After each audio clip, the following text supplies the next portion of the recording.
Hello and welcome to lecture 2 for topic 5. And in this lecture, we're going to be learning about the elements of a crime.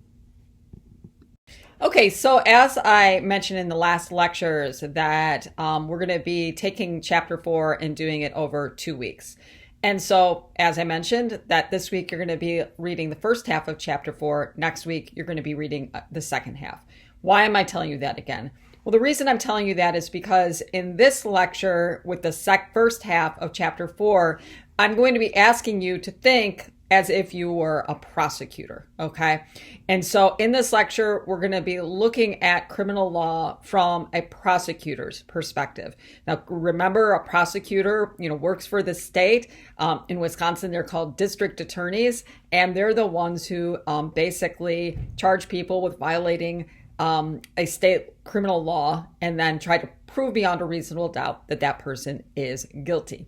So throughout this lecture, we're going to be looking at this from the prosecutorial perspective. And so when you're learning about the elements of the crime, and that's what we are going to be learning about in this lecture, that for a prosecutor to convict somebody of a crime, they must prove beyond a reasonable doubt the elements of the crime. So keep that in mind. Now, next week, we're going to change our perspective. And as we're doing the second half of chapter 4, we're going to be looking at criminal law through the eyes of the defense attorney. And so next week, you're going to be the defense attorney, and you're going to be thinking about how you can raise doubt about any one of the elements of the crime that we're going to be learning about in this lecture. And so next week, you're going to be learning about criminal defenses, excuse defenses, and justification defenses. All right, so that's an overview of what we're going to be doing in this lecture, but also how it leads into what we're going to be doing next week. And so let's go ahead and get started. So let's begin by taking a look at the different elements of the crime. And so we're going to lay out the elements of the crime in this first slide. And then in the subsequent slides, we're going to dig into each of the elements in more detail.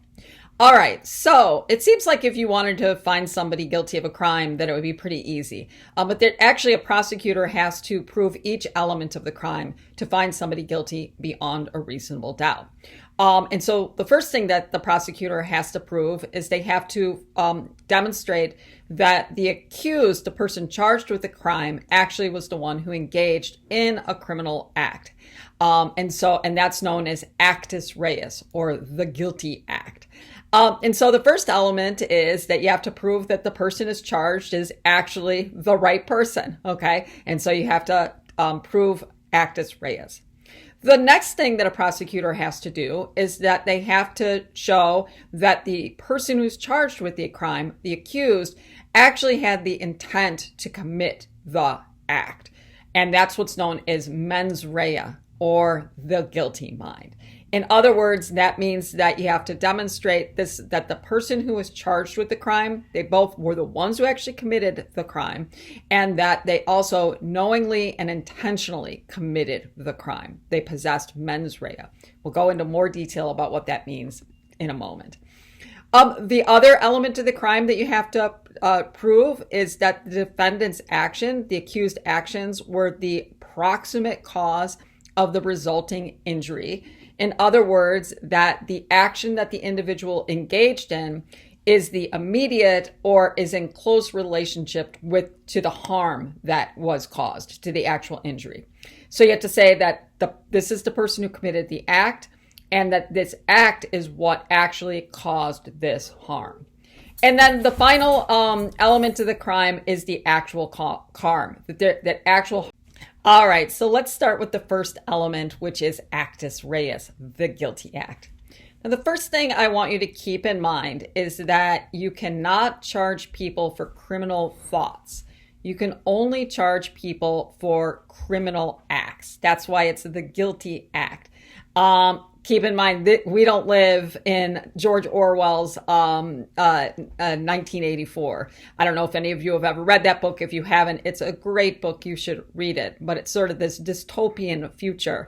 And in that future, that the police actually had the ability to arrest you for what you were thinking about, right? And there's this great scene in that book where, a guy gets arrested by the brutal Secret Service police, and he's just really happy because it was his kids who turned him in, because he was dreaming and he was talking about these sort of enemy of the states sort of ideas. And he's like, oh, he's so proud of his kids. But he was arrested for thinking about harming the state. We don't live in George Orwell's 1984, so you cannot be charged with thinking about a crime. So you could sit in your room all day, in your apartment all day, and you could think about all the people you want to kill, and hopefully that's not what you're doing. But you can't be charged with thinking about those things. What happens is that if you put those thoughts into action, then you can be charged, okay? And so that beliefs are one thing, actions are another, and that when you're charged with a crime, you are charged with your action, for your actions. Now, do keep in mind that words are actually actions, okay? So once you put what you're thinking into words, that writing something down is actually an act. So you could sit in your apartment thinking about killing your boss, but once you email somebody with your sentiments and plans for how you're going to engage in that action, even if you never actually engage in the action of killing somebody, that those words is conspiracy, and conspiracy to commit a crime is a crime. Threats, threatening people with your words, even if you don't actually touch somebody, threatening somebody, that's a crime. Lying on the stand, that's a crime as well. So keep in mind that words are actions. So another thing to keep in mind about the actus reus is that the act itself must actually be a crime. We've already talked this semester about how there are many actions that are harmful that are not criminalized. Well, you can't charge somebody for something that's harmful. You might want to as a prosecutor, but unless that act is in state statute or criminal statute, federal criminal code, as that act actually being a crime, then that's the only time that you can actually charge a person. And so again, it relates to that concept we talked about in the last lecture, substantive criminal law. Substantive criminal law is, defining what is a crime in state statutes. Okay. So for example, let's say faking a pregnancy. Let's say somebody wanted to pretend like they were pregnant because there were certain things they wanted to get from it. And so let's say that they, faked a pregnancy and because they wanted to, basically pressure somebody to marry them. Or you fake a pregnancy because you want to have a baby shower and get a bunch of gifts. Okay. As far as I know in Wisconsin, faking a pregnancy in and of itself is not a crime. Now, if you fake a pregnancy and then try to get, some state benefit for that, say you're pregnant, say you have kids when in fact you don't know, that's a crime. But just in and of itself, while faking a pregnancy may very well be harmful, it is not criminal. So the act actually must be a crime. And the act also has to be voluntary, okay? So in other words, you have to have some volition, you have to have some control over your actions for that to be considered a crime. That you read in the article, about the blameworthiness, the brain on trial. Sorry, I couldn't remember the article for a second there. You read about Kenneth Park in the brain on trial. And Kenneth Park, as you recall, was the guy who sleepwalked, and that he sleepwalked, he got in a car, and then he, if I recall, killed his in-laws. If you've got to prove that sleepwalking was voluntary, that Kenneth Park chose to sleepwalk. The prosecutor does, had some control over that. And if you can't demonstrate that the act was actually voluntary, that you chose to do it, then that person did not commit actus reus. And that was the case with Kenneth Park. Okay, so before we go on and talk about how does a prosecutor prove actus reus, I forgot one of the points on the last slide, and so I don't want to go back and have to retape it. So let me just tell you what the point is about actus reus. Actus reus can also include the failure to act, okay? And so if you have a legal obligation to act and you don't act, then that failure to act is actus reus, okay? So a concrete example of that would be, let's say that, I'm married and I come home and God forbid my husband is on the couch having a heart attack and I walk in and I'm like, too bad, or good riddance or something like that. Not that I'd ever do that, but let's say I failed to act. Let's say I failed to call 911 and I didn't take action. That's actus reus because I have a legal obligation as his wife, as his spouse, to call 911 and get medical attention. And so if you're a lifeguard and you fail to act, if you are a parent and you fail to feed your children, that failure to act is also actus reus. Okay, just wanted to add that in there. All right, let's move on now to talk about, okay, so you've got actus reus. How does a prosecutor go about proving actus reus? In other words, how do they go about proving that the person that they've charged with the crime is actually the individual who has that the one that committed that the one that you've charged is the one who has actually committed this action? Well, for one thing, that you would look at the criminal statutes and that you make sure that this action was in fact a crime. Okay. And so that would be the first step. And that would be prosecuting 101, right? You would look at the criminal statute in terms of what defines simple assault or what defines sexual assault.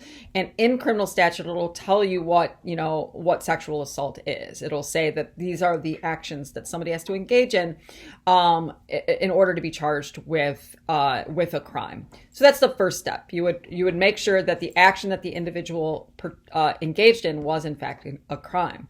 But then you would have to prove that the person actually engaged in the act. Okay. That there could have been a sexual assault or there could have been a robbery or there could have been a murder, but how do you know you charged the right person? Okay. So the prosecutor has to prove that. They can prove that in many ways. So let's say if it is a sexual assault, you would look at forensics and that you would look at DNA, you would look at, any hairs or fingerprints that were left over, and then you would match that forensic evidence to the person that was charged, that the DNA would match or the fingerprints would match. There may be video surveillance, right? You charge somebody with burglary. Well, that they had a Ring camera outside and they saw you entering the domicile. That alone isn't enough, right? I mean, but that would be a good step to demonstrate that you've got the right person. That you could also take a look at eyewitnesses, any sort of eyewitness testimony, placing the person at the scene of the crime, and also any confession that the individual who was charged with the crime may have made. That's not an exhaustive list, but all of those are things that prosecutors would turn to in order to prove that the person charged engaged in actus reus beyond a reasonable doubt. All right, let's move on to the next element of the crime, which is mens rea, the guilty mind. And so for an act to be criminal, one, the person has to have engaged in a criminal act, and also that the person must have intended to commit the crime. And that's where mens rea comes in. As I said when we were going through each of these elements, basically that means that the person that committed this criminal act knew what they were doing. They did it willingly. They did it recklessly.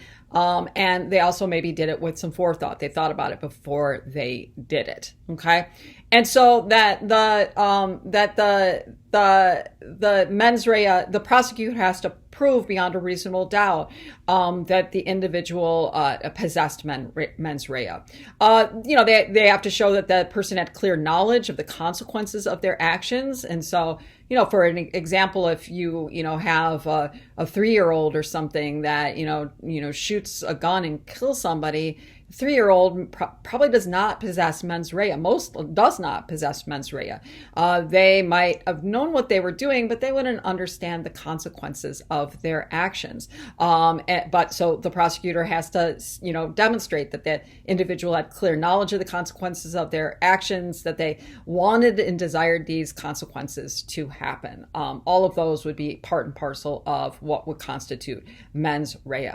Now, keep in mind that mens rea is legally present even in reckless and negligent behavior. And so, reckless behavior is more serious than negligent behavior. And I'll tell you an example in a second that differentiates between these two. That you may not have, intended to harm somebody with your action. But if you do, it's basically that you can still, you could still prove that person, possessed mens rea because basically that they should have known the consequences of their action. And so let me give the concrete example about what the difference between reckless and negligent behavior, and then we'll talk about why reckless behavior is more serious and you're more likely to be charged with the crime if you engage in reckless behavior rather than negligent behavior. Not that you couldn't also be charged with a crime for negligent behavior. So the example is about a baby, a child, okay, a little child. And so, let's say that, you have this kid, little Johnny or whatever, and he's like 8 months old or whatever. And Uncle Joe comes over, and one of the things that Uncle Joe really likes doing is at parties is throwing kids up in the air, right? And who doesn't like doing that? Kids really like that. You throw them up in the air and they squeal and they have a lot of fun.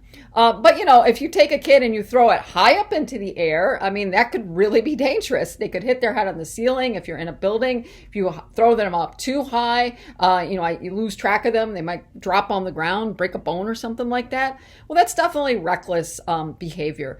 Basically, Uncle Joe was gambling with the safety of that child, right? And he should have known better that if you throw a kid up into the sky, there's likely to get hurt. That's reckless. Negligent is a carelessness. So let's say that, keep with Uncle Joe, and let's say Uncle Joe is watching little Johnny, okay? He's doing his sister a favor and watching her kid, and Uncle Joe had a really, really long day at work, and he picks up the kid from daycare on the way home from work. Very, very tired, brings the kid in. He's in his car chair, sets him up on the counter. Uncle Joe was also stopped at the grocery store before he got the kid from, daycare, and then sets the kid on the counter and then, starts putting the groceries away. And then the dog jumps up and, knocks little Johnny on the ground, and Johnny breaks a bone or something like that. Okay. Having to prove it.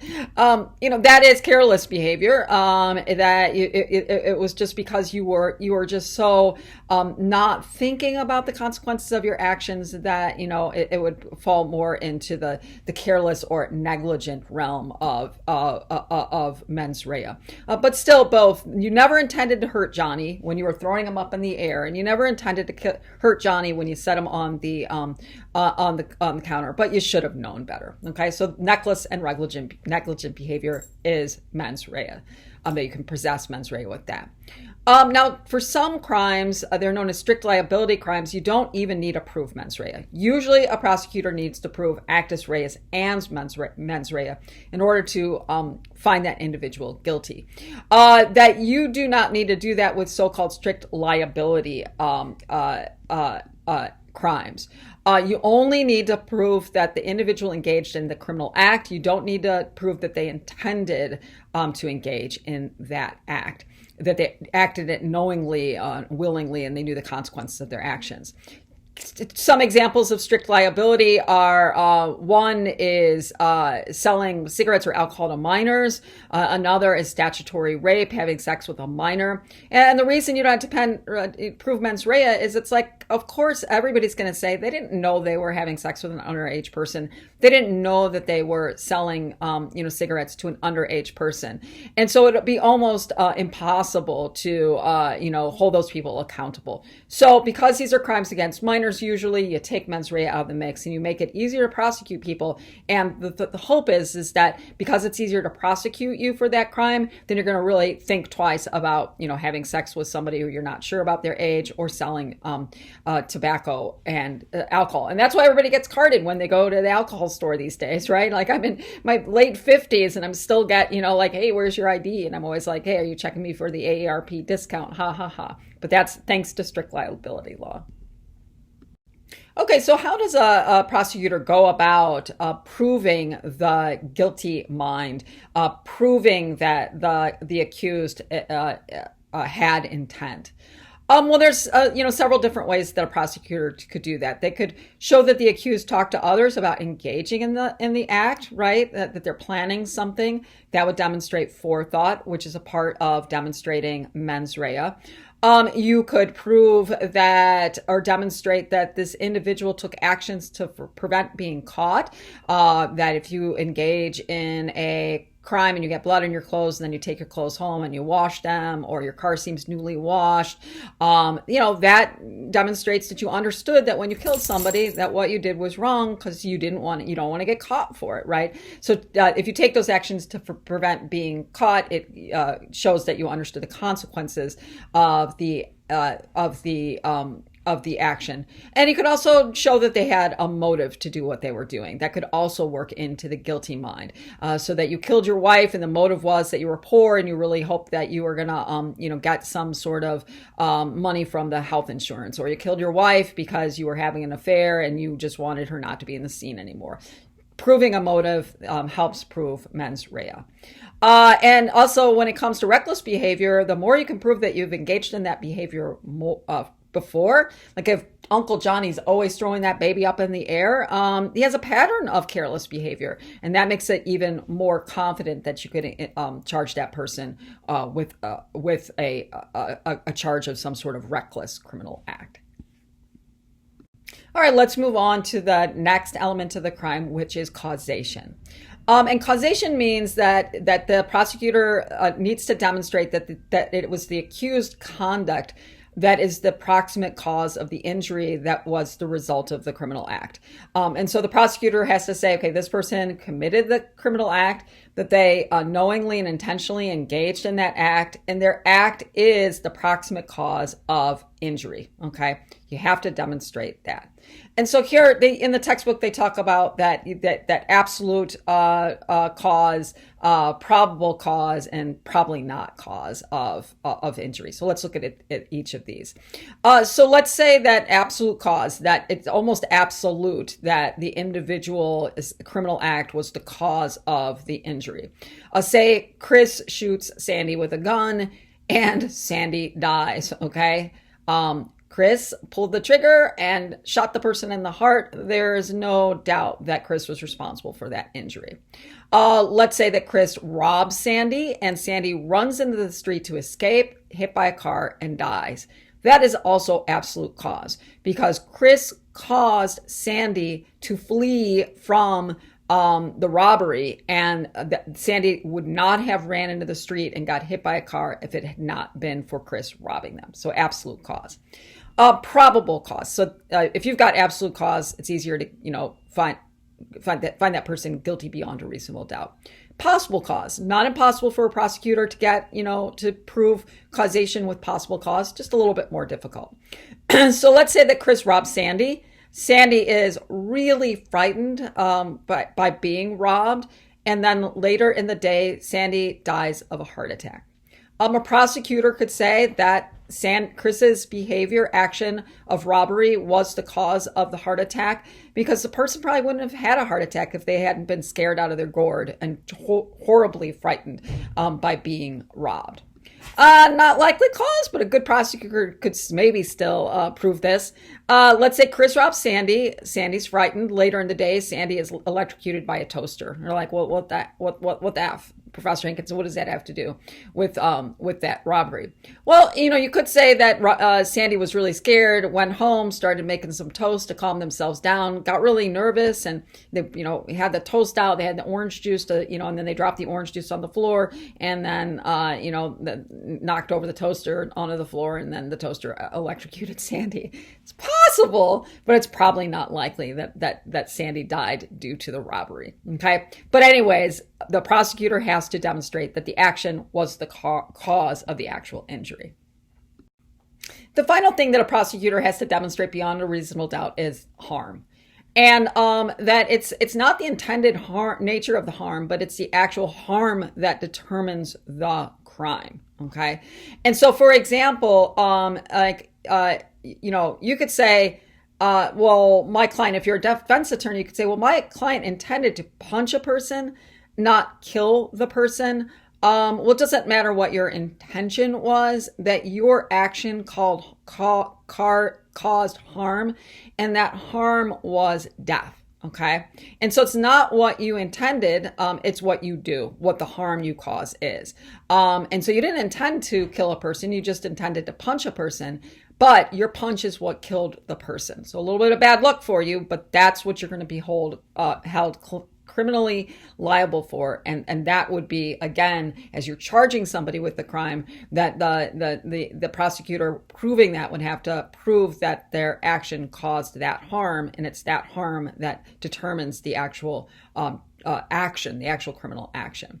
So in this case, you wouldn't have been, if you had just punched somebody, if you had punched somebody in the face, you would be charged with aggravated assault, because that's aggravated assault does not result in death, but great bodily harm.